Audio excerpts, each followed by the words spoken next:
Hello guys, welcome और welcome back to एजुगिरी। अगर आप नए आए हैं तो मैं आपको बता दूं, यहाँ पर हर रोज 6 पीएम पे द हिंदू एनालिसिस की क्लास होती है। The Hindu analysis, the Hindu एक न्यूज़पेपर है जो कि करंट अफेयर्स के लिए बहुत अच्छा माना गया है कॉम्पिटिटिव एग्जाम्स के लिए। तो अगर आप किसी भी कॉम्पिटिटिव एग्जाम के लिए तैयारी कर रहे हैं और आप चाह रहे हैं कि आपके अच्छे भले नोट्स बन जाए, आपको समझ में आ जाए करंट अफेयर्स और आपकी जो एक्स्ट्रा इन्फो है वो भी कवर हो जाए, मतलब कुछ न्यूज़पेपर के बाहर की इन्फॉर्मेशन भी आपको न्यूज़ से रिलेटेड चाहिए होती है, वो भी यहाँ पर आपके लिए कवर हो जाती है। मैं आपको किसी भी टॉपिक में पीएचडी नहीं कराऊंगी, उतना करवाऊंगी जितना जहां से क्वेश्चन बन सकता है। अगर मैं किसी टॉपिक को डिटेल में पढ़ा रही हूँ तो उसके पीछे भी एक रीज़न है, और अगर उसको लिमिटेड में पढ़ा रही हूँ तब भी उसके पीछे एक रीज़न है। ठीक है ना।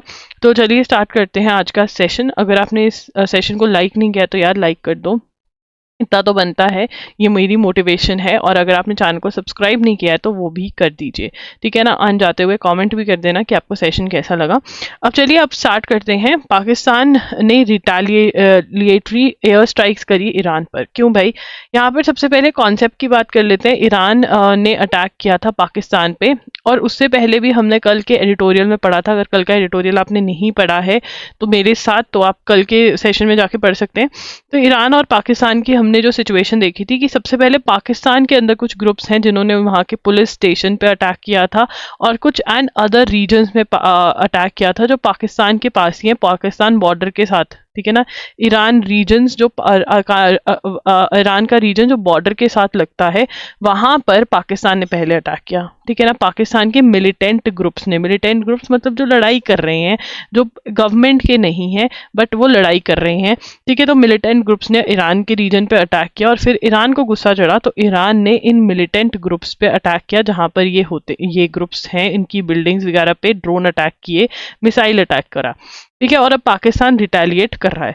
अब ये जो मिलिटेंट ग्रुप्स हैं ये क्यों अटैक कर रहे हैं? क्योंकि ये मिलिटेंट ग्रुप चाह रहे हैं जो है ईरान का कुछ पार्ट जो है, ठीक है ना, वो ये चाह रहे हैं कि ईरान से अलग हो जाए। तो ये कॉन्सेप्ट समझना है तो कल वाली आपको वीडियो देखनी पड़ेगी, कल वाला आपको वो वाला पार्ट समझना पड़ेगा।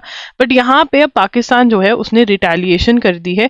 तो पाकिस्तान एयरफोर्स, ये लिख लेंगे, Pakistan air force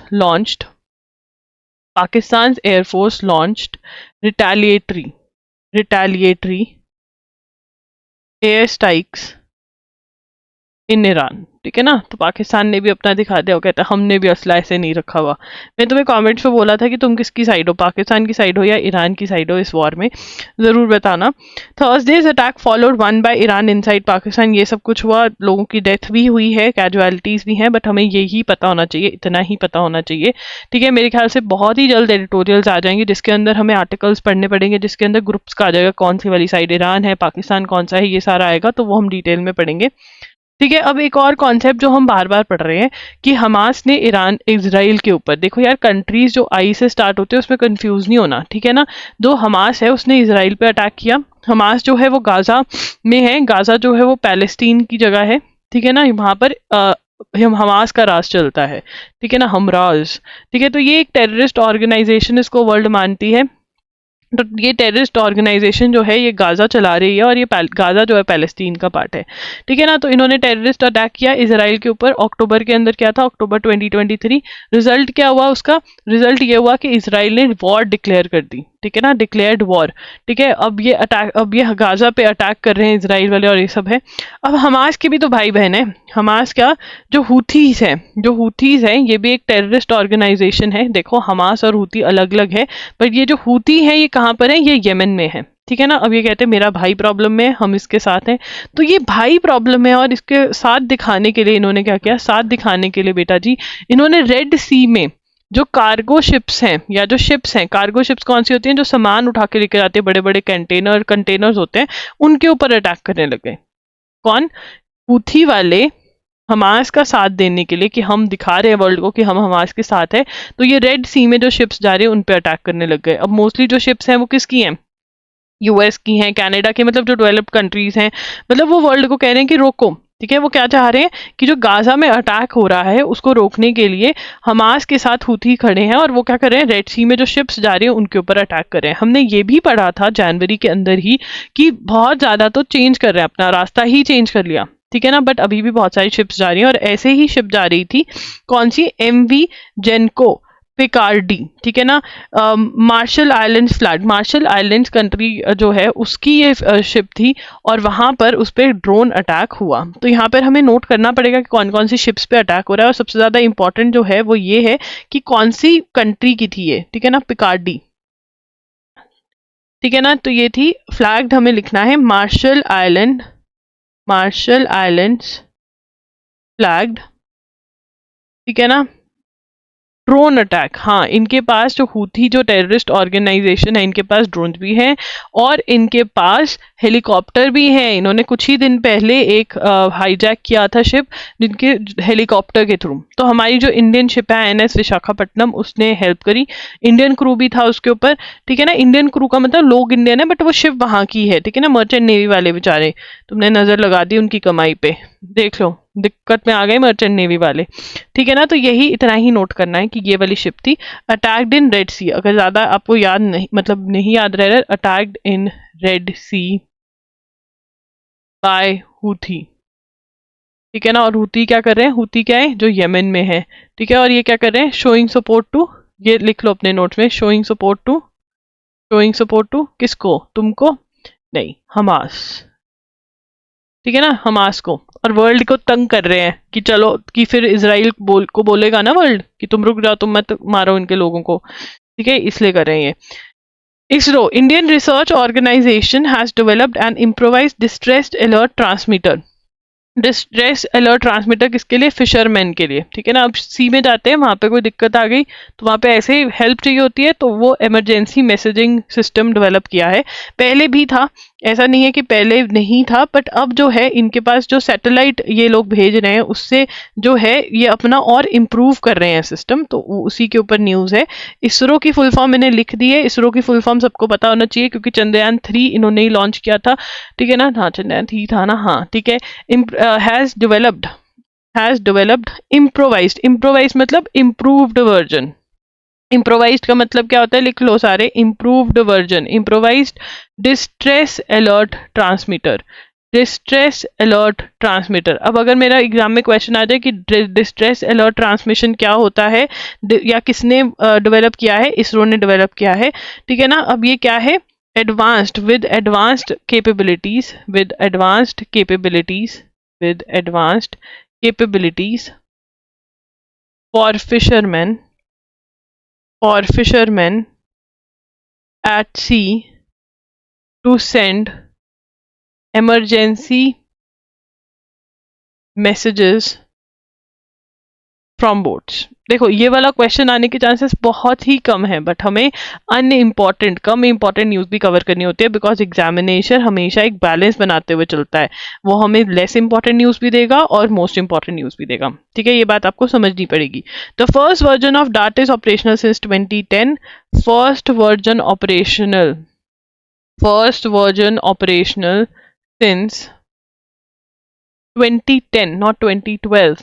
first system operational है 2010 से, using which messages were sent through a communication satellite and received at a central control station where the alert, ठीक है। अब यहाँ पर क्या है, यहाँ पर in the new system, in the improvised, improvisation क्या होती है, improvised in the second generation, ठीक है। अब जो इसरो ने नया लेकर आया है, तो ये थर्ड पॉइंट बनेंगे, इसरोज सेकेंड जनरेशन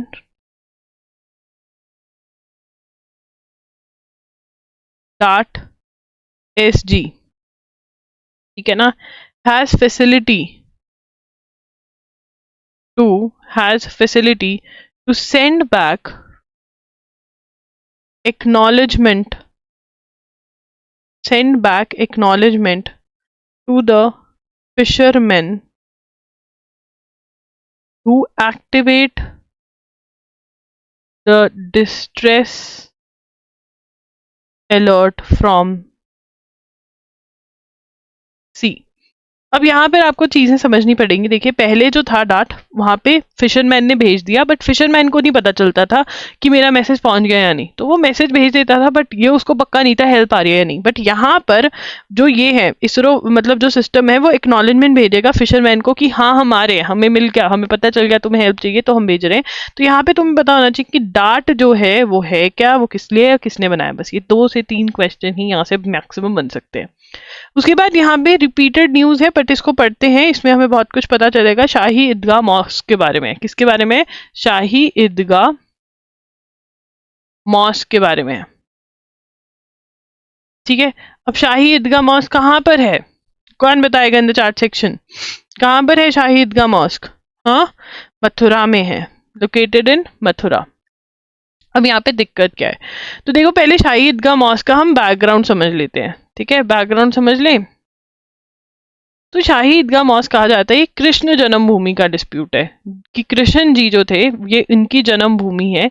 ठीक है ना, ये जगह जो है, और यहाँ पर कृष्ण जी का टेम्पल होना चाहिए। अब वो कहेंगे क्यों नहीं है? ठीक है, क्यों नहीं है? क्योंकि यहाँ पर कोई अग्रीमेंट वगैरह हो गया था और फिर ये जगह मॉस्क को दे दी गई थी। हिंदू साइड जो कह रही है कि ये जो अग्रीमेंट है ये गलत हुआ है, कुछ है, तो ये सारा डिस्प्यूट है। ये डिस्प्यूट वही है कि यहाँ पर मॉस्क बना हुआ है बट यहाँ पे टेम्पल बना होना चाहिए था। तो आइए पढ़ लेते हैं इसको। अब यहाँ पे स्टे किस चीज पे लगा है, तो इलाहाबाद हाई कोर्ट ने, तो कोई गया वहां पे कि आपको देखना चाहिए कि ये मॉस्क बना हुआ है, यहाँ पे टेम्पल होना चाहिए। तो इलाहाबाद हाई कोर्ट ने बोला चलो ठीक है, हम एक कमीशन बना देते हैं जो इंस्पेक्ट करेगा शाही ईदगाह मॉस्क को। तो यहाँ पर हम लिख लें, हम लिख लें नहीं, लिखेंगे। ठीक है ना, इलाहाबाद हाई कोर्ट, अरे यार बहुत ही पतला हो गया, इलाहाबाद इतना बहुत है, Allahabad high court, high court order to appoint, ठीक है ना, ऑर्डर्ड, तब कर दिया कि हाँ, order to appoint commissioner to inspect, to inspect Shahi Idgah mosque. ठीक है ना, supreme court, supreme court stopped, put a stop on the above order. Supreme को कहता है नहीं, ये नहीं होगा। क्यों नहीं होगा? क्योंकि the application is very vague. ठीक है, एप्लीकेशन इज वेग, जो डिमांड कर रही है कमीशन पे, वेग मतलब कोई डिफाइंड नहीं है, क्लैरिटी नहीं है, नो क्लैरिटी। ठीक है ना, तो इसलिए नहीं कर सकते। तो यहाँ पे पढ़ते हैं, supreme court has stalled for a while, stalled मतलब स्टॉप्ड। ठीक है, the top court has halted, stop the appointment of commissioner after finding it was sought on vague ground without any particular reason, कोई vague grounds पे। ठीक है ना, application is sought में, इसमें आप ज्यादा बेटर वे में लिख सकते हो, ये लिख सकते हो आप बहुत ही बेटर वे में। क्या लिख सकते हो? that appointment of finding it was sought on vague grounds without any particular reason। ठीक है ना, vague grounds, there was no clarity. ठीक है, कोई भी क्लैरिटी नहीं थी, देयर वाज नो क्लैरिटी। तो सुप्रीम को कहते हैं ऐसी, इन्होंने बहुत क्लियर कोई पर्टिकुलर रीजन नहीं किया कि क्यों अपॉइंट करा है। It has also taken into account a recent precedent. Precedent क्या होता है? Judgement of court, judgement of precedent. Now the term is precedent, again concept है यहाँ पर, तो इसको समझते हैं। प्रेसिडेंट क्या होता है? ठीक है, अब समझो, यहाँ पर सुप्रीम कोर्ट है, सबसे टॉप पे है, उसके नीचे हाई कोर्ट है डिफरेंट डिफरेंट स्टेट्स में, उसके नीचे है subordinate courts, subordinate courts, district court, इतने सारे कोर्ट्स बहुत सारे आ जाते हैं। ठीक है ना, तो ये ऐसे हायरार्की है, मतलब सबसे टॉप पे सुप्रीम कोर्ट, सबसे top apex court of India भी बोलते हैं जिसको। ठीक है, और दूसरा फिर है हाई कोर्ट जो स्टेट लेवल पे सबसे टॉप पे है। ठीक है, सुप्रीम कोर्ट जो है टॉप पे है, सारे हाई कोर्ट सुप्रीम कोर्ट के अंदर आते हैं, हाई कोर्ट के अंदर सबॉर्डिनेट कोर्ट आते हैं उस स्टेट के। ठीक है ना, तो ये ऐसा हायरार्की है। अब मान लो सुप्रीम कोर्ट ने किसी पॉइंट पे जजमेंट दे दी, पूरे इंडिया को फॉलो करनी पड़ेगी, हाई कोर्ट को भी, सबॉर्डिनेट कोर्ट को भी। ठीक है, दिल्ली हाई कोर्ट ने जजमेंट दे दी कोई किसी पॉइंट पे, तो उसके जो नीचे सबॉर्डिनेट कोर्ट्स है उनको वो फॉलो करनी पड़ेगी। ठीक है ना, पंजाब वाला फॉलो करे ना करे, हरियाणा वाला फॉलो करे ना करे, तमिलनाडु वाला फॉलो करे ना करे, जो दिल्ली हाई कोर्ट ने जजमेंट दी है वो उसकी मर्जी है। ठीक है ना, बट दिल्ली के सबॉर्डिनेट कोर्ट्स को फॉलो करनी पड़ेगी। तो ये प्रीसीडेंट होता है, और सुप्रीम कोर्ट की दिल्ली हाई कोर्ट को भी, पंजाब हाई कोर्ट को भी, तमिलनाडु हाई कोर्ट को भी, सब हाई कोर्ट्स को फॉलो करनी पड़ेगी। तो सुप्रीम कोर्ट का प्रेसिडेंट, इसी टर्म को प्रेसिडेंट कहते हैं कि जो उन्होंने जिस पॉइंट पे जजमेंट दे दी उस पर आपको मानना पड़ेगा अपने जो टॉप कोर्ट कह रहा है या आपकी स्टेट का जो टॉप कोर्ट कह रहा है। तो सुप्रीम कोर्ट ने यही कहा था, rule that civil court should not grant interim relief. क्या कह रहे हैं, should not grant interim relief. Interim relief क्या होता है, इसको समझना है, जितना समझ में है उतना बेटर है, ठीक है, इसको नोट नहीं करना। टेम्परेरी रिलीफ, इंटरिम का वैसे आप मतलब नोट कर सकते हो, इंटरिम क्या होता है, टेम्परेरी रिलीफ, ठीक है। अब मान लो अमन जो है, अमन दोबारा से आ गया, अमन जो है वो कोर्ट में गया, बहुत ही दुखी था, कोर्ट में जाके कहता, जी देखो ये जो लैंड है ये मेरा है, ठीक है ना, ये लैंड है ये मेरा है, बट XYZ जो है इसको बेच रहा है, ठीक है ना। कोर्ट कह रहे क्यों बेच रहा है, वो कह रहा है कि जी ये तो गुंडा माफिया है, ये मेरी लैंड बेच देगा, ठीक है ना। तो अब कोर्ट से ये इंटरिम रिलीफ मांगेगा, क्या रिलीफ मांगेगा, कि रोक लगा दो, ये लैंड नहीं बिक सकती जब तक ये डिस्प्यूट नहीं डिसाइड होता, ठीक है ना। तो कोर्ट इंटरिम रिलीफ देगा किसको, अमन को, कि ये कोर्ट ये मत बेचो, इसके डिस्प्यूटेड लैंड है, ये कह रहा है ये इसकी है और कोई और इसको वो बेच रहा है। तो यहाँ पर इंटरिम रिलीफ मतलब अभी डिसीजन नहीं आया है, अभी ये डिसाइड नहीं हुआ लैंड किसकी है, क्योंकि डिसाइड होगा ना, लैंड जिसकी लैंड होगी वो डिसाइड करेगा कि कौन बेच सकता है, ये अब कोर्ट डिसाइड करेगा क्योंकि डिस्प्यूट है। तो डिसीजन नहीं आया, पर डिसीजन आने से पहले, फाइनल डिसीजन आने से पहले ही जो ऑर्डर दिया जाए उसको इंटरिम रिलीफ कह देते हैं, टेम्परेरी कह देते हैं। इंटरिम रिलीफ वो कह रहे हैं कि जो सिविल कोर्ट है should not grant any interim relief if there is a question about maintainability, ये सूट हो भी सकता है, ये केस फाइल भी हो सकता है या नहीं हो सकता है, ये लॉ ने मना तो नहीं किया हुआ कि ऐसे केस हो ही नहीं सकते। अब ये जो यहाँ पर टेम्पल वाले केसेस हैं, इसके अंदर ऐसा एक लॉ है कि नहीं हो सकता। ये क्वेश्चन बहुत बड़ा है कि मेंटेनेबल है या नहीं, कि इसकी सुनवाई हो सकती है या नहीं। क्यों नहीं हो सकती, क्योंकि देखिए यहाँ पर एक एक्ट है जिसको आप लिखेंगे places of worship special provision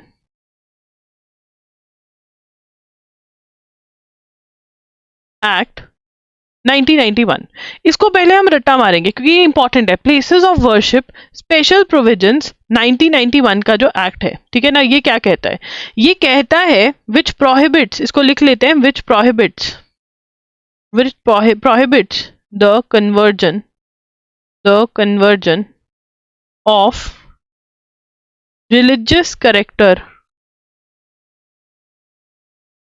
of any place of worship as it was on 15th August 1947। समझ रहे हो, नहीं समझ रहे तो और भी बहुत बढ़िया बात है, मैं तुम्हें समझाऊंगी।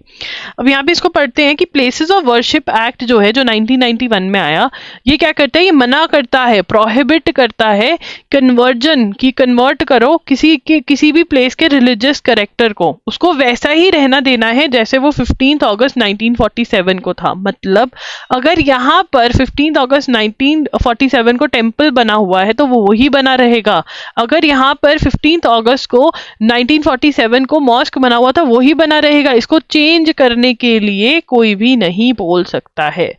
मतलब मेंटेनेबिलिटी नहीं है ऐसे केसेस की।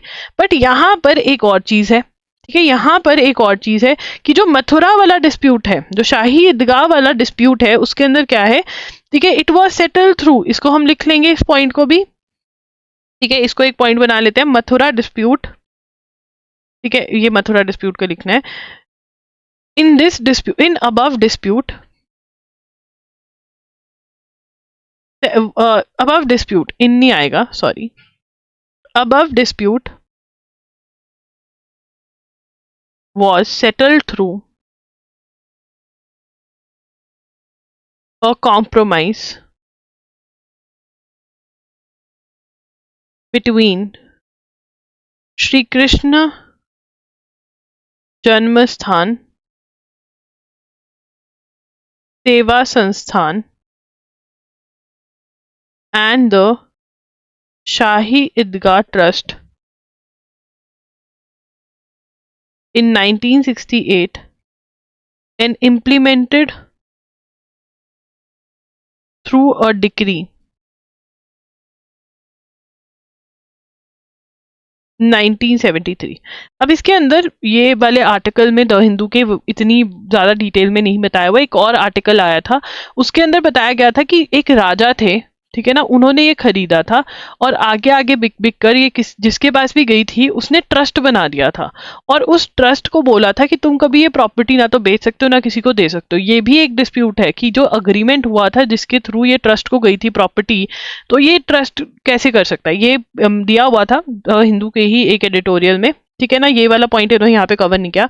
ये किस कहाँ पे बनाए थे, शाही ईदगाह वाले मेरे ख्याल से हमने 23 में बनाए थे, बट बहुत ही बढ़िया वीडियो है, मैं उसका लिंक दे दूंगी आपको, लॉगरी पर डाली हुई है, मेरा जो दूसरा चैनल है वहां से आप देख सकते हैं। तो पहले अब ये समझते हैं, अब जो डिस्प्यूट है कृष्ण जन्मभूमि का, उसके अंदर वो कहते हैं कि कृष्ण जन्मस्थान सेवा संस्थान जो कि ट्रस्ट है, ठीक है, उन्होंने शाही ईदगाह ट्रस्ट को 1968 में कॉम्प्रोमाइज करके ये सेटलमेंट करते हुए दे दी थी और कोर्ट ने भी अपनी स्टैंप इस सेटलमेंट पे लगा दी थी 1973 पर, ठीक है ना। तो अब यहाँ पर जो ये साल है 1973 1968 किसने किसके बीच में कॉम्प्रोमाइज हुआ था इस जमीन को लेकर, ये इंपॉर्टेंट है।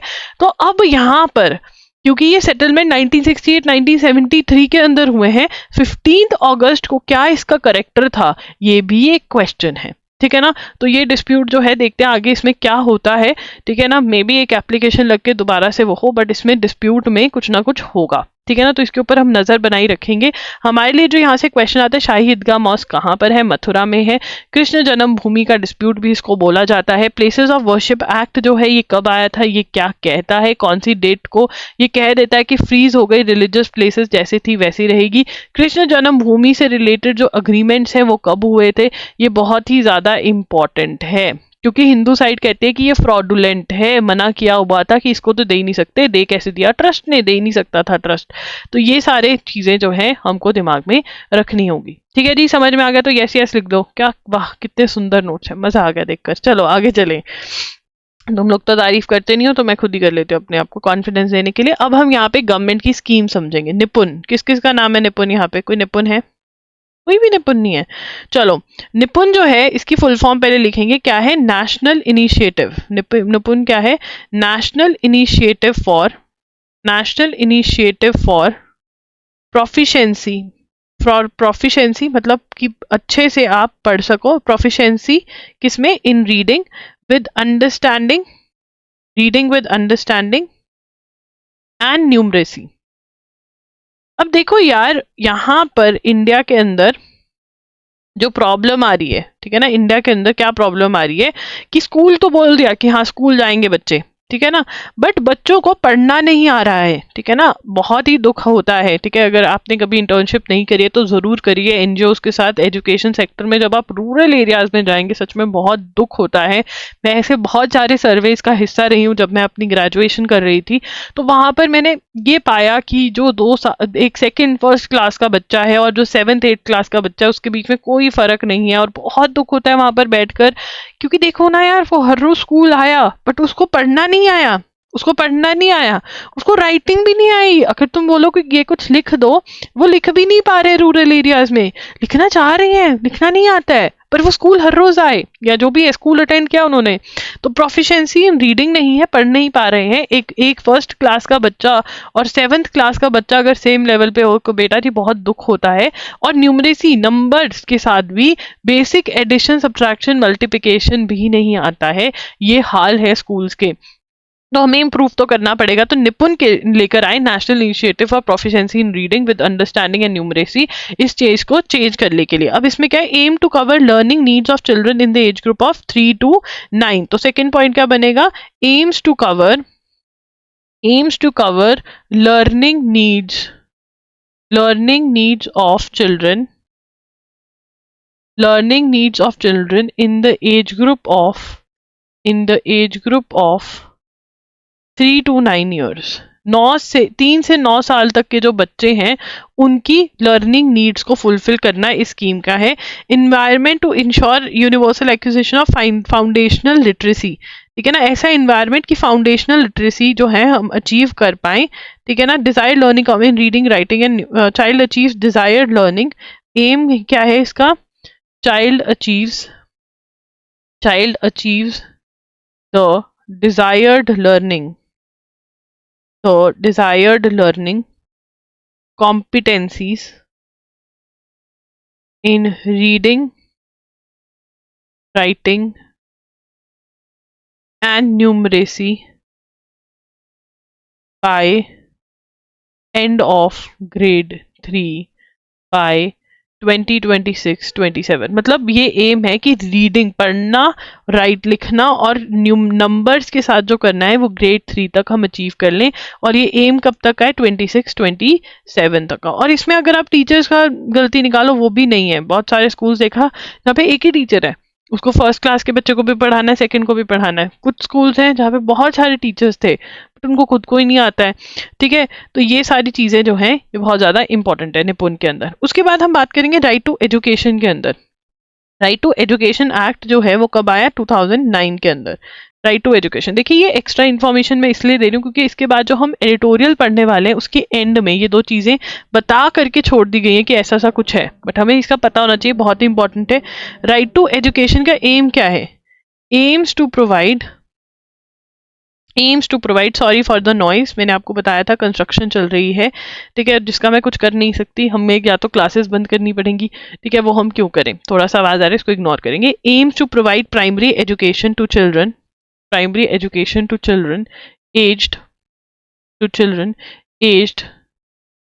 6 to 14 ईयर्स, 6 से 14 साल के जो बच्चे हैं, aims to provide primary education to children age 6 to 14 years, ठीक है, 6 to 14 ईयर्स के जो एज के लोग हैं, ठीक है ना, उनको प्राइमरी एजुकेशन प्रोवाइड करनी है, ठीक है ना, मतलब बेसिक एजुकेशन प्रोवाइड करनी है। ये फंडामेंटल राइट है, आर्टिकल 21 ए के अंदर दिया हुआ है, ठीक है ना, ये हमारी फंडामेंटल राइट है, ठीक है ना। अगर सरकार हमको ये नहीं प्रोवाइड करेगी तो हम कोर्ट जा सकते हैं, फंडामेंटल राइट है ये।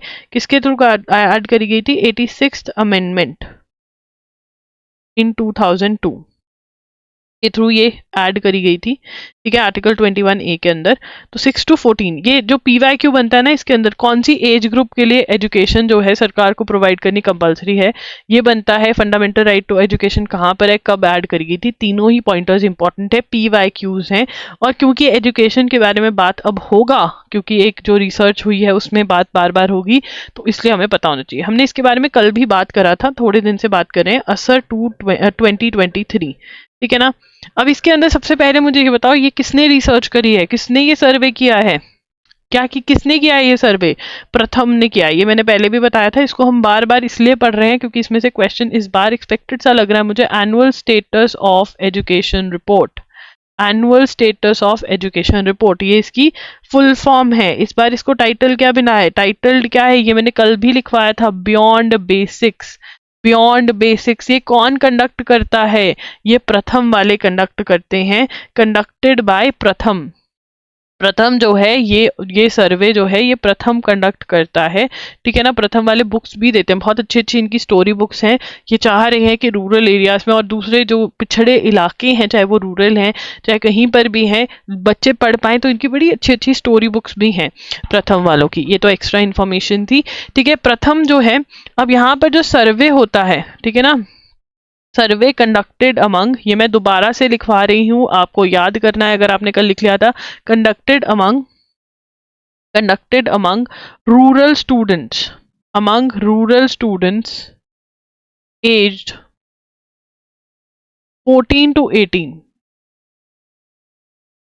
ठीक है ना। अब यहाँ पर ये क्या बता रहे हैं, अब हम स्टेटमेंट्स नोट करेंगे। मैंने कल भी स्टेटमेंट्स नोट करवाई थी, आज थोड़ी ज्यादा स्टेटमेंट्स है यहाँ पे कि क्या ये सर्वे क्या कह रहा है। Survey says the following things were found, ऐसे लिख लेते हैं, फॉलोइंग वॉज फाउंड।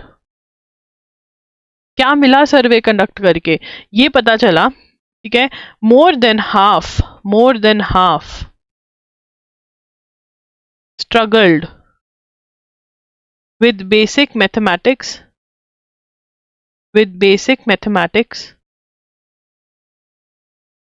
ठीक है, बेसिक मैथमेटिक्स से स्ट्रगल कर रहे हैं 14 से 18 साल के बच्चे, जो उनको तीसरी चौथी में सीख लेना चाहिए था। In other findings about 25% of this age group cannot read a class 2, this is very very right, about 25% of this age group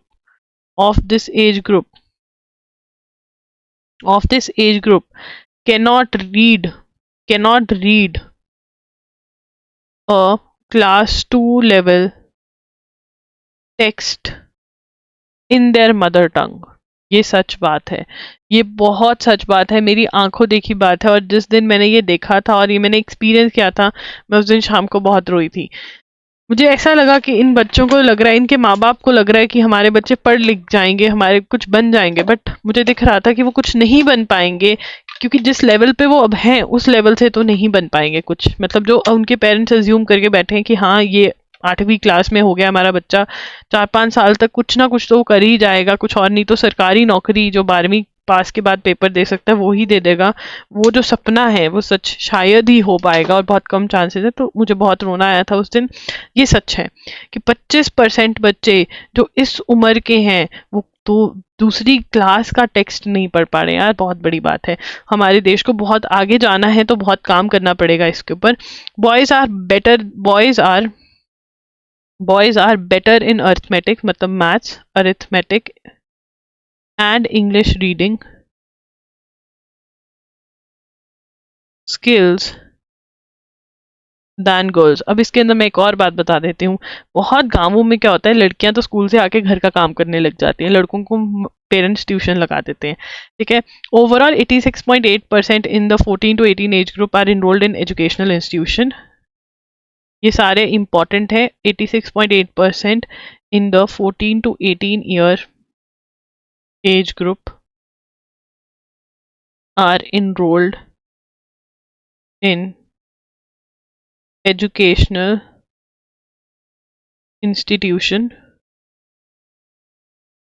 but there are gaps as they grow older. While 3.9% of 14 years old are not in school, the figures, मतलब gap आ जाता है बीच में, school के अंदर लोग इतने जा नहीं रहे हैं एक एज के बाद। Also for class 11 and higher, most student class 11 and higher, most students opt for humanities, that is arts।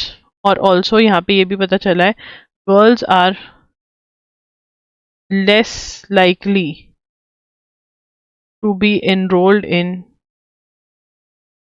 science stream compared with boys। Boys 36.3% ले रहे हैं, जो गर्ल्स हैं वो 28.1% ही हैं जो ले रही हैं साइंस, ज़्यादा लड़के ले रहे हैं। Proportion of children opting for private tuition nation wide, proportion of children opting for private tuition nationwide went up from 25% in 2018 to 30% in 2022। मतलब ज़्यादा बच्चे जो है प्राइवेट ट्यूशन के लिए जा रहे हैं। 90% youngsters have smartphones. 90% youngsters have smartphone।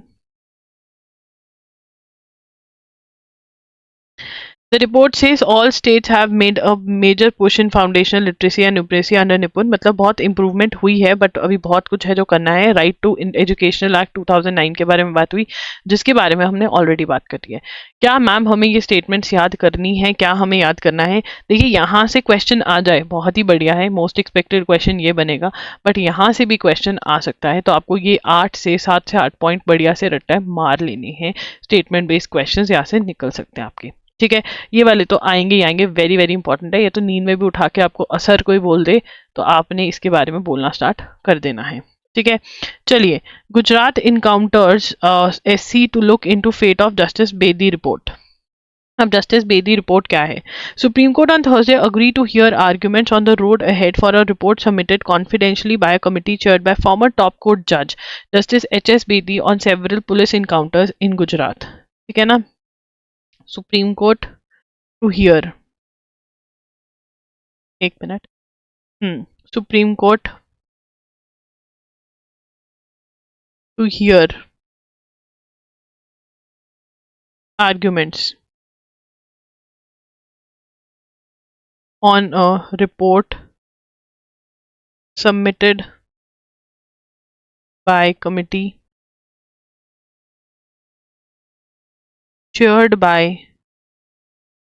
former Judge Justice H.S. Bedi on several police encounters in Gujarat. अब देखो यहाँ पर जो एक चीज आपको पता होनी चाहिए, जो क्वेश्चन बन सकता है वो क्या बन सकता है कि जस्टिस की पुलिस इनकाउंटर्स इन गुजरात पे कमिटी बनी थी, वो कमिटी को किसने हेड किया? Justice HS. बेदी ने हेड किया। ये दो क्वेश्चन जो हैं बहुत ही ज्यादा इंपॉर्टेंट यहाँ से बन रहे हैं, ठीक है ना। Now these encounters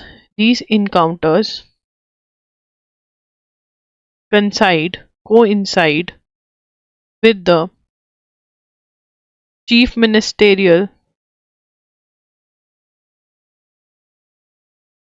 tenure of Prime Minister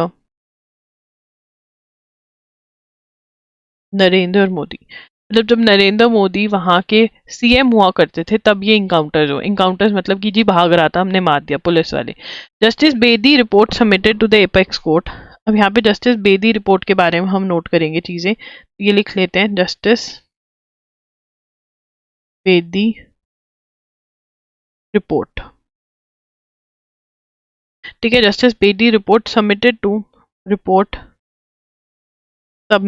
to apex court मतलब supreme court in 2018 investigated 17 police encounters which occurred between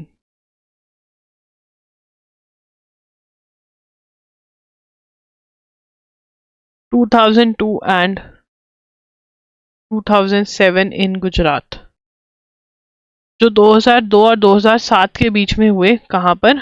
Gujarat में। The committee was constituted by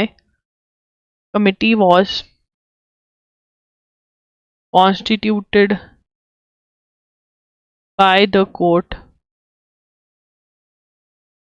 in 2012. The committee had reportedly recommended, इसमें दोबारा जाएंगे हम मतलब वापस से, बट एक बार नोट्स बना लेते। The committee had reportedly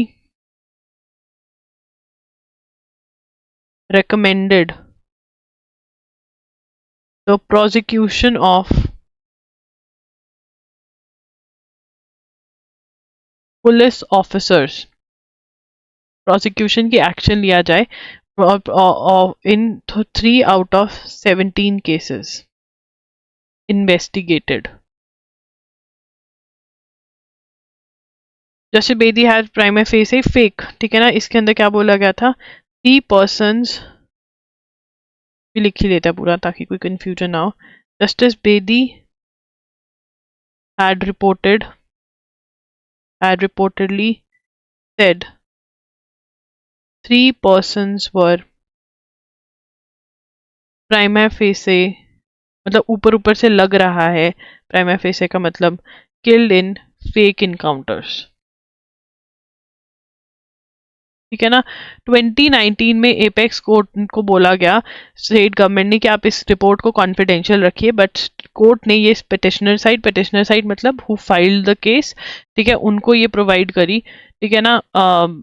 side and Gujarat, the court had ordered copies to be shared with the petitioner side and Gujarat के साथ भी शेयर करी। However the state government had raised objections in 2019। अब यहाँ पर अगर हम ये पढ़ें, सबसे पहले एच.एस. बेदी की कमेटी बिठाई गई थी जिन्होंने फेक इनकाउंटर चेक करे कि जो इनकाउंटर हुए हैं गुजरात के अंदर एक पर्टिकुलर टेन्योर में वो फेक हैं या सही हुए थे। तो उसमें से पाया गया जो 17 इंसिडेंट्स को इन्होंने इन्वेस्टिगेट किया उसमें से 3 जो थे वो फेक पाए गए थे, they were found to be fake, ठीक है ना। और उसके बाद यहाँ पे जस्टिस बेदी रिपोर्ट जो है 2018 में आ गई थी, ये सारा ही यहाँ पर डिस्कस किया गया है। कमिटी वाज कॉन्स्टिट्यूटेड इन 2012, ठीक है, और 2018 में इन्होंने रिपोर्ट करी थी। 2002 से 2007 के बीच में जो इनकाउंटर्स हुए थे उनके बारे में ये रिपोर्ट, ये इन्वेस्टिगेशन हुई थी। अब यहाँ पर बात कर रहे हैं सब कैटेगराइजेशन के बारे में. The union government has formed a 5-member committee of secretaries chair by the cabinet secretary to evaluate and work out a method for equitable distribution of benefit schemes and initiatives of the most backward communities among the over 1200 scheduled caste. अब क्या कह रहे हैं कि देखो reservation तो है schedule caste schedule tribe के पास, बट बहुत सारी क्लासेस जो हैं शेड्यूल कास्ट शेड्यूल ट्राइब के बीच में ही बहुत ऊपर आ गई हैं, जिसकी वजह से वही रिजर्वेशन का बेनिफिट ले पा रही हैं, बट बाकी कोई नहीं ले पा रहा है. ठीक है ना. तो इसलिए सब कैटेगराइजेशन की बात हो रही है कि जो पिछड़े हुए हैं उनके लिए कुछ किया जाए ताकि वो बेनिफिट ले सकें. ठीक है ना. तो यहाँ पर क्या बात कर रहे हैं, sub categorisation of schedule caste, sub categorisation of schedule caste. ठीक है ना. Panel to look into, panel to look into even distribution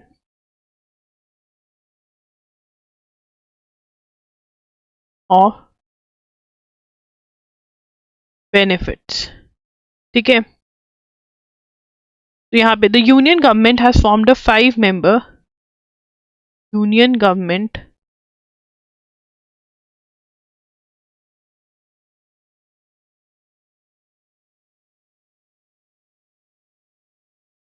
Union government has formed a 5-member committee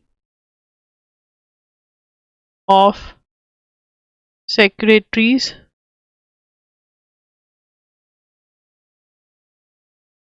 chaired by the cabinet secretary to evaluate and work out a method for the equitable distribution of benefits, schemes, and initiatives in most backward communities. जो most backward communities हैं उनको कैसे जो ये benefits हैं मिल सके. ठीक है ना. इसके लिए 5-member कमेटी बनाई गई है और इसमें हेड कौन करें, कैबिनेट सेक्रेटरी जो है वो हेड करेंगे, वो इवेल्युएट करेंगे, वर्कआउट करेंगे एक मेथड. ये इंपॉर्टेंट है, इसको ग्रीन पेन से इंपॉर्टेंट मार्क कर लीजिए, इस चीज पे बहुत ज्यादा बात हो रही है. आगे पढ़ेंगे. दैट हैव बीन कम्युनिटीज, ये पूरा सेंटेंस ही लिख लेते हैं. That have been crowded out by dominant funds. ठीक है ना. डोमिनेंट फंड्स जो है उन्होंने कर लिया.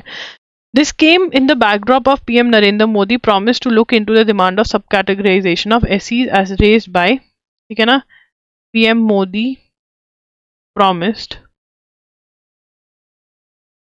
to look into the demand for subcategorization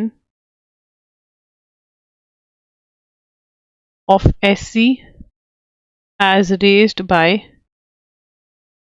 मडीगा community. कौन सी कम्युनिटी ने, मडीगा कम्युनिटी इन तेलंगाना. नवंबर के अंदर ये न्यूज़ हमने पढ़ी थी. ठीक है ना. तो ये दोबारा आ गई. तो मडीगा कम्युनिटी ने बात करी कि भाई आपको सब कैटेगराइजेशन करनी है, तभी जो बैकवर्ड कम्युनिटीज़ है शेड्यूल कास्ट की उनको ये बेनिफिट मिल पाएगा, नहीं तो ऊपर वाली जो सेटल हो चुकी हैं वही इसका बेनिफिट लेती रहेंगी. ठीक है. Further this move comes just as a 7-judge constitution bench of supreme court is set to start hearing the question of whether sub. अब सुप्रीम कोर्ट जो है वो केस सुनने वाला है कि क्या सब कैटेगराइजेशन हो भी सकती है या नहीं, पॉसिबल भी है या नहीं. ठीक है. ये सुनेगी और इधर जो ये है ये कमेटी देख रही है कि अगर क्या इसका सोल्यूशन है. ठीक है ना. तो यहाँ पे मडीगा कम्युनिटी के बारे में हम और पढ़ेंगे कि ये कब से ये डिमांड कर रही हैं.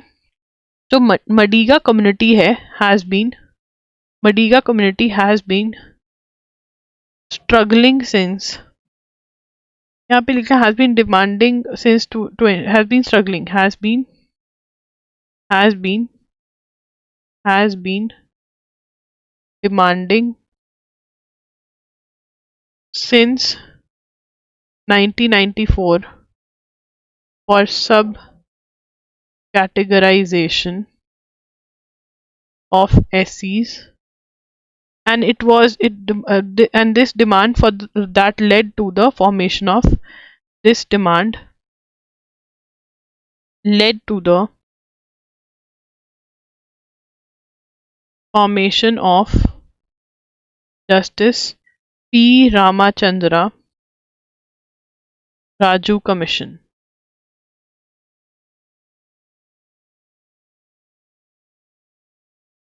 ठीक है ना, justice P Ramachandra Raju commission का फॉर्मेशन हुआ इसके अंदर इन 1996 एंड लेटर नेशनल कमीशन इन 2007, और उसके बाद नेशनल कमीशन बना 2007, both of which had concluded that there could be ways to do this, both of which concluded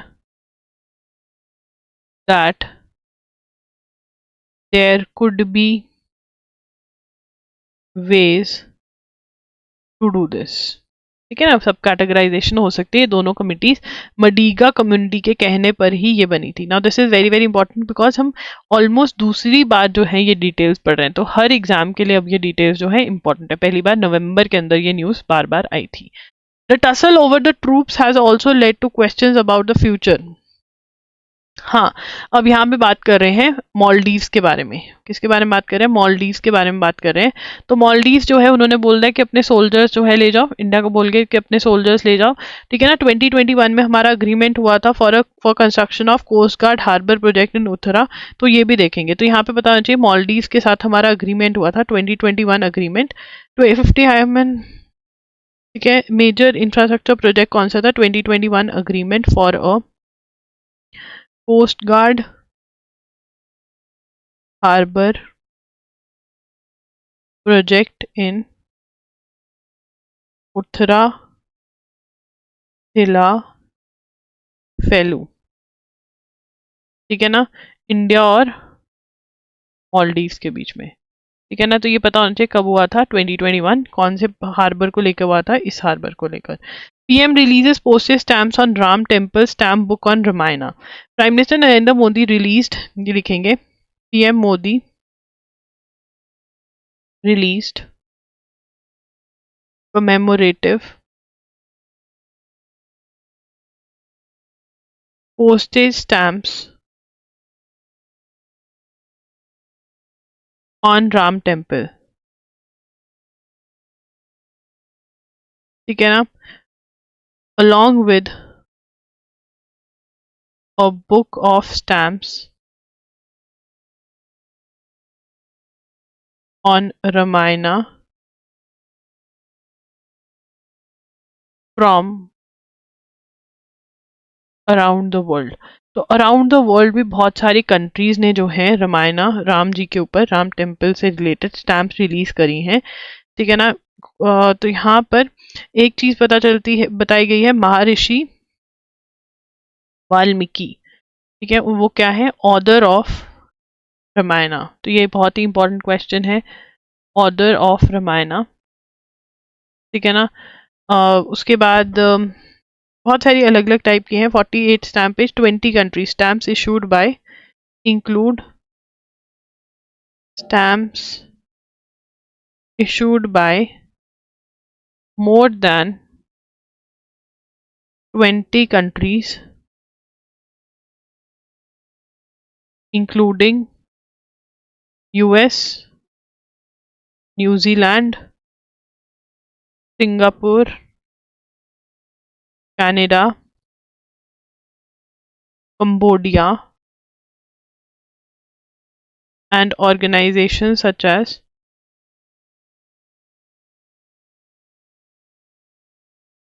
UN, that is United Nations. ठीक है ना, तो ये है बुक आई है इसके ऊपर. GM crops will make edible oil cheaper. अब GM क्रॉप्स होती क्या है? What are GM crops? ठीक है ना, GM क्रॉप्स के बारे में पढ़ेंगे. GM क्रॉप्स ना, GM का मतलब होता है जेनेटिकली मॉडिफाइड क्रॉप्स. ठीक है ना, तो यहाँ पर GM क्रॉप्स के बारे में पढ़ेंगे. सबसे पहले हेडिंग देंगे genetically modified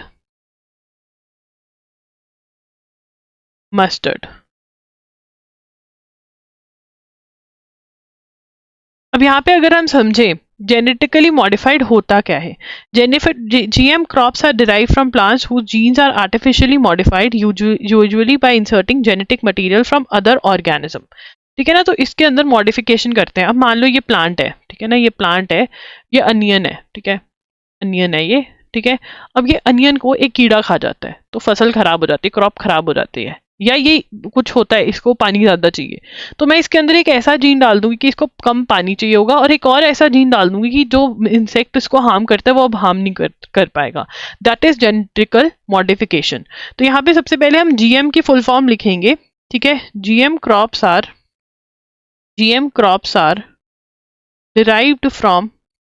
derived from plants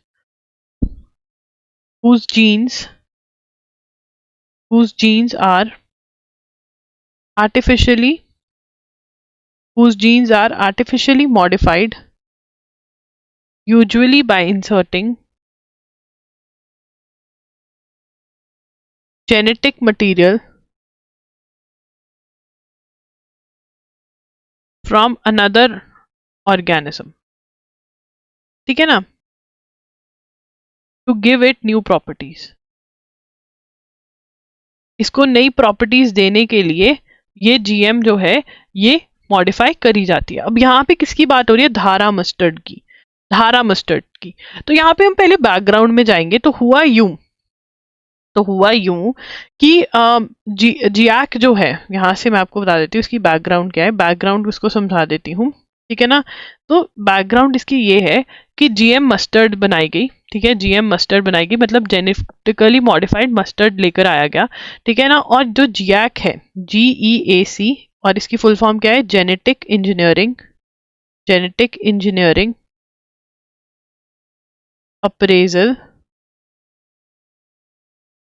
committee, ठीक है ना। जो जियाक है उसने क्लियर कर दिया, cleared environmental release of DMH11। इसको समझेंगे। तो क्या होता है जेनेटिकल मॉडिफिकेशन में, क्रॉप है कोई भी, ठीक है ना, अब उसके अंदर कोई प्रॉब्लम आ रही है कि अगर उसका यील्ड बढ़ाना है तो ये प्रॉब्लम सॉल्व कर दो, ये सॉल्यूशन है, उसका सॉल्यूशन ढूंढेंगे। अब मान लो जीएम बन गया, ठीक है ना, तो अब उसको लगा के देखेंगे, सब हो जाएगा। फिर इनको चाहिए होता है कि वो बहुत ज्यादा कोई लगा सके, तो जियाक कहती है हाँ ये बिल्कुल पास है, ये मतलब फार्मर्स को दे सकते हैं, ठीक है। इन्होंने कुछ स्टेट्स की गवर्नमेंट को पूछा कि आप अपने फार्मर्स को ये लगाने दोगे, तो हरियाणा आई थिंक अग्रीड, बाकी सब ने रिफ्यूज कर दिया कि हम नहीं अग्री करेंगे। अब प्रॉब्लम आपको होगी कि अच्छा यील्ड बढ़ रहा है तो क्यों नहीं लगाने दे रहे, क्योंकि यहाँ पे जो इन्वायरमेंटलिस्ट हैं वो कहते हैं कि ये जो है ये गलत है, बीज जो है उनको दिक्कत आ जाएगी, ठीक है, और इन्वायरमेंट के लिए ये हानिकारक है, तो इसलिए ये लोग सुप्रीम कोर्ट पहुंच गए।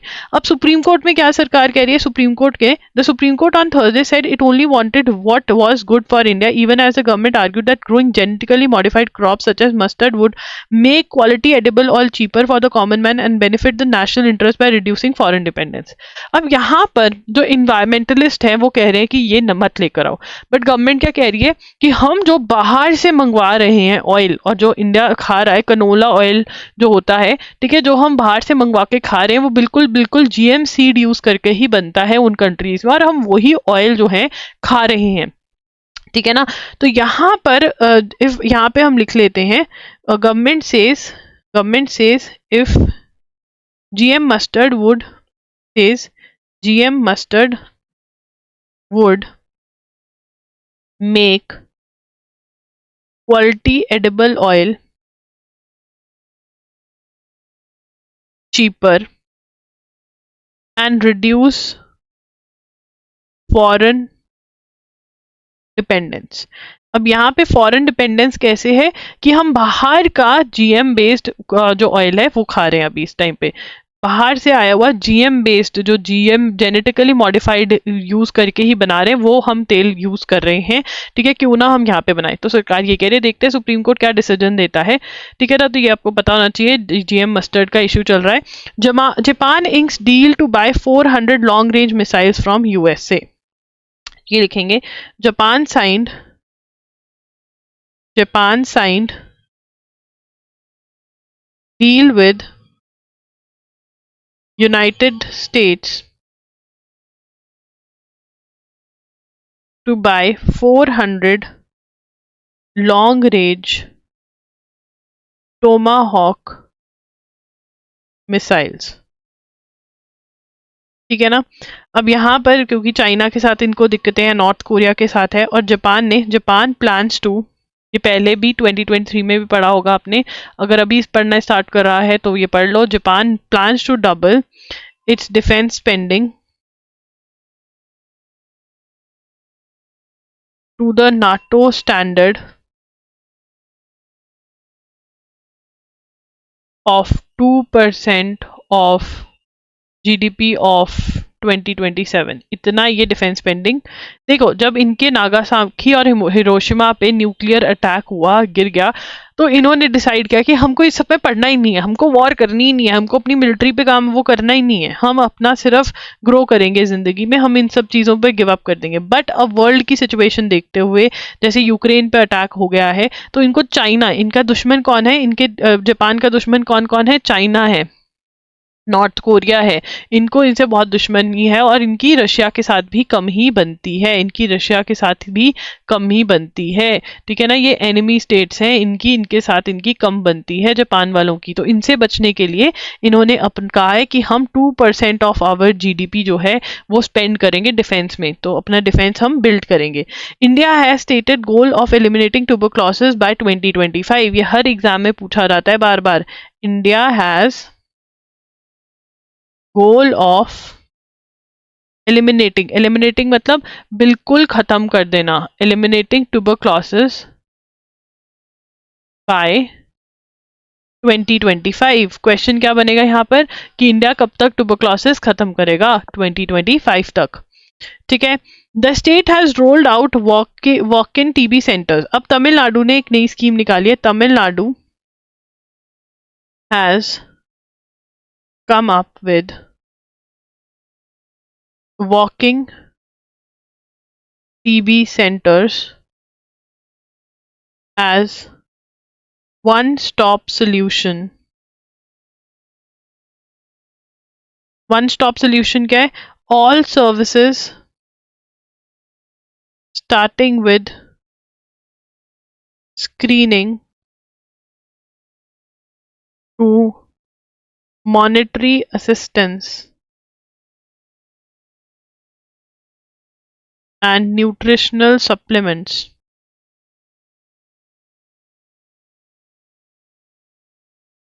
will be provided under one roof। एक छत के अंदर ही टीबी से रिलेटेड जो भी चीज़ें रिक्वायर्ड हैं, चाहे वो टेस्टिंग है, चाहे वो न्यूट्रिशन है, कुछ भी जो रिक्वायर्ड है वो एक छत के नीचे ही मिलेगा। ये स्कीम कहाँ पे आई है, तमिलनाडु में है। This is important. ठीक है ना, दो ही क्वेश्चन है, ये तो PYQ ही है। ठीक है ना, और ये एक्सपेक्टेड क्वेश्चन है, 100% पक्का एक्सपेक्टेड क्वेश्चन। चलिए आगे चलते हैं। Tamil Nadu ready to host the Khelo India youth games. Khelo India youth games कहाँ पर हो रही है, ठीक है, खेलो इंडिया यूथ गेम्स तमिलनाडु में हो रही है। ठीक है ना, पिछली बार कौन जीता था, महाराष्ट्र जीता था। महाराष्ट्र डिफेंडिंग चैंपियन है, मतलब महाराष्ट्र अपना टाइटल डिफेंड करेगा कि पिछली बार वाला मैं ही ले जाऊं। ठीक है ना, तो ये जीता था। इसके जो क्लोज कॉम्पिटिटर्स हैं वो हरियाणा है एक तो आई थिंक, और एक और लिखा हुआ था। चलिए अब यहाँ पर एक स्कीम के बारे में बात हो रही है, world beaters talent spotting scheme. World beaters talent spotting scheme. अब देखो यार, इंडिया के अंदर हमारे इतने सारे मेडल्स अब आने स्टार्ट हुए, पहले तो आते ही नहीं थे, और उसका वन मेजर रीजन, ठीक है, जो मुझे पता है वो है करप्शन। ठीक है ना, पॉलिटिशियन लिंक चाहिए होता था, ब्यूरोक्रेटिक लिंक चाहिए होता था, अगर आपको स्टेट की टीम में आना है, नेशनल्स खेलने जाना है। ठीक है, इतना ज़्यादा होता था। और एक स्पोर्ट्स का सर्टिफिकेट अगर इन बच्चों को मिल जाता था, जो ब्यूरोक्रेटिक या पॉलिटिशियंस के बच्चे होते थे, तो उनकी एडमिशन ईजिली हो जाती थी। तो जो एक्चुअल स्पोर्ट खेलते थे ना, उनको लात पड़ जाती थी। बट अब जो है वर्क चल रहा है कि टैलेंट ढूंढे, जिनमें टैलेंट है उनको आगे भेजा जाए। तो तमिलनाडु की ये स्कीम है जिसके अंदर in order to spot talent कि अगर किसी में है क्षमता गेम के लिए तो conducts battery of test for students of 6th 7th 8th standards in all schools every year under world beat champions for subsequently containing the results of battery test is issued. ठीक है ना, तो ये क्या करते हैं, conduct conduct tests of for students in 6th 7th and 8th in all schools to spot talent. ठीक है ना, कि अगर कोई टैलेंटेड बच्चा उसको उठा करके उस चीज पे काम किया जाए। तो आर प्रज्ञानंदा जो है, जो कि एक चेस प्लेयर है, देखो ये क्वेश्चन एनडीए सीडीएस में ये बन सकता है कि ये जो बंदा है न्यूज में था, he is related to which sport, he is related to chess. ठीक है ना, और ये पिछाड़ गए हैं विश्वनाथन आनंद को, ठीक है ना, रैंकिंग में। तो ये लिख लेते हैं, R Praggnanandhaa defeated champion Ding Laren overtook Vishwanathan Anand as India's top ranked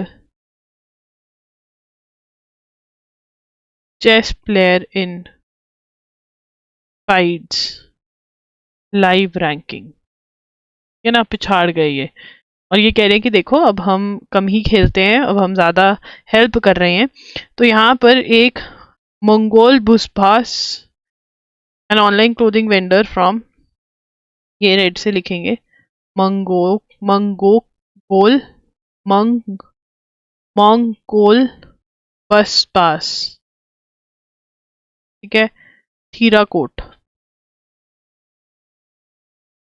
ठीक है, ये कौन है, man from Thailand, man from Thailand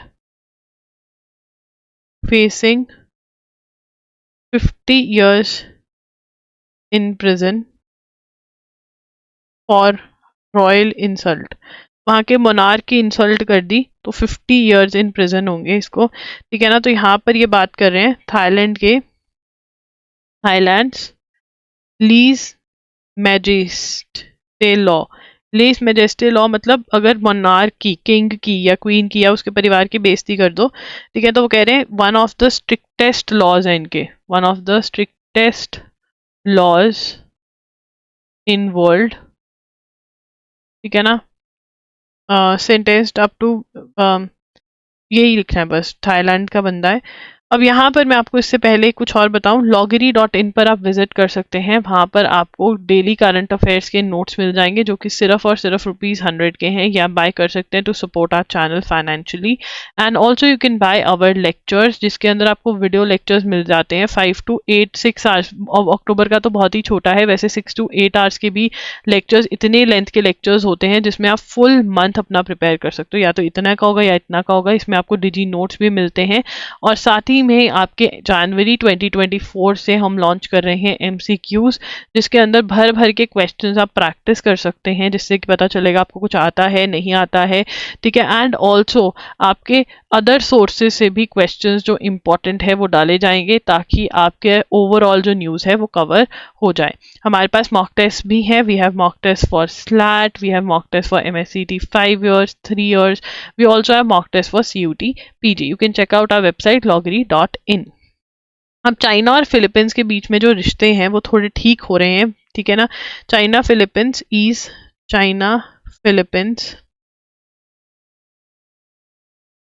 agree to ease tensions। अब अग्री टू ईज टेंशन, इनमें टेंशन क्या है, देखो साउथ चाइना सी से रिलेटेड इनके डिस्प्यूट रहते हैं। ठीक है ना, तो अब इनका मेजर जो डिस्प्यूट है, ठीक है ना, रेन AI रीफ से रिलेटेड है। Chinese name for Philippines call, for what Philippines call Ayungin shoal and US calls second Thomas shoal, ठीक है ना। तो इससे रिलेटेड इनका है। अब ये कह रहे हैं हम टेंशन्स कम करेंगे, ठीक है, नहीं तो इनकी टेंशन बहुत बढ़ गई थी। सैटेलाइट जो वेदर से रिलेटेड डाटा कलेक्ट करती है, कौन कौन सी है satellites that collect weather data, कौन कौन सी है? इनसैट 3D, इनसैट 3DR, ठीक है ना, ये वेदर के बारे में बताती है, ठीक है। कल्पना 1, लिख लो ये सारी। और अभी एक लॉन्च होने वाली है फरवरी के अंदर, इनसैट 3DS, ठीक है, जब लॉन्च होगी तभी लिख लेंगे। तो ये है। तो guys that's it for today's news. अगर आपको लेक्चर अच्छा लगा हो तो प्लीज़ एक तो कल 6 PM पे आ जाना, ठीक है, दोबारा से अटेंड करने, और एक लाइक कर देना, कमेंट कर देना कि आपको कैसा लगा। एंड यस, संडे को मैं कमेंट्स उठाकर आपके जो भी इश्यूज़ हैं वो सॉल्व करूंगी, तो कमेंट उस हिसाब से करना, कुछ आप चाहते हो कि बताना है कुछ भी, या आपको अच्छा लगा तो वो भी बता सकते हो। Do subscribe to our channel, ठीक है, एंड हमारे बारे में अपने फ्रेंड्स के साथ ज़रूर शेयर करना। एंड या loggery.in विजिट कर सकते हो, उसका मैंने बता ही दिया है। That's it, bye bye, thanks for joining in.